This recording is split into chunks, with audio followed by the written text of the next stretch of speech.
everyone, Mark the Movie Man here, and now on the chopping block is a film starring many familiar faces. It showed at the Madison Horror Film Festival, and it's called Little Creeps. Now, A Little Creeps is a story brought to us by Brad Leo Lyon, I love that name, who also wrote, directed, and starred in this picture.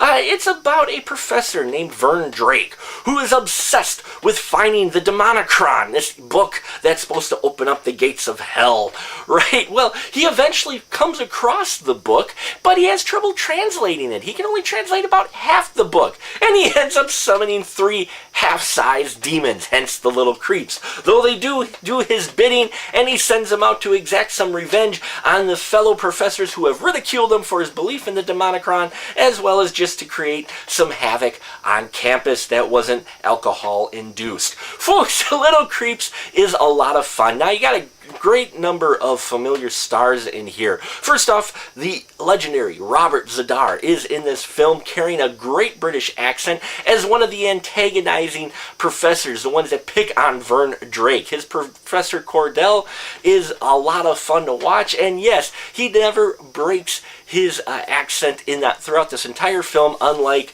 a few other big Hollywood stars. So he definitely does well there with the character acting. Then you got Joe Estevez, the camera munching man himself. Second film from the festival that has him in it. Love watching him on screen. He makes the most of every scene he's in, and he definitely plays his Professor Vern Drake, the crazy guy after the Demonicron. He plays him to the hilt, and it just makes for some great entertaining stuff. You also got, yes, Dustin Diamond and Lark Voorhees from Saved by the Bell in here, and I loved seeing them on screen, and especially the scenes where they were together, having some Saved by the Bell flashbacks, and you could tell they started right off where the chemistry that they had during the show. They played off each other very well. And yes, there is even Jake the Snake Roberts, my wrestling fans, in this film, and you even get to see old Jake do a little wrestling in the ring towards the end of the film, which was great to see him.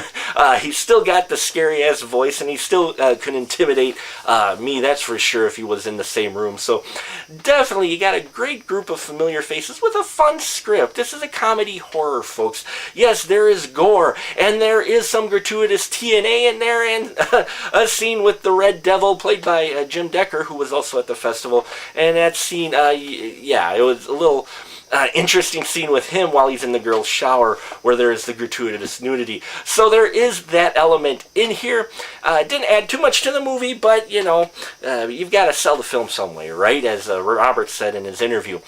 Overall, Little Creeps is a lot of fun. It's great to see these folks back on the screen, and they make the most of a fun script that doesn't take itself seriously at all. In fact, about the only weak point in the film was where the writer-director was in scenes kind of by himself. There's a scene in a Chinese restaurant which I didn't quite care for. I didn't think it quite fit the rest of the film, and nor was it really needed. It kind of, took me away a little bit from the story, but other than that bit, Little Creeps is just worth a watch and a lot of fun to see. Even if you're not a big fan of independent horror, if you just like horror comedy in general, you should definitely check this out, and especially if you're a Jake the Snake Roberts fan, or a fan of Robert Z'Dar, or any of these stars that are in this film. And that'll about do it for us here at The Final Cut. Till next time, folks, keep that ticket stub.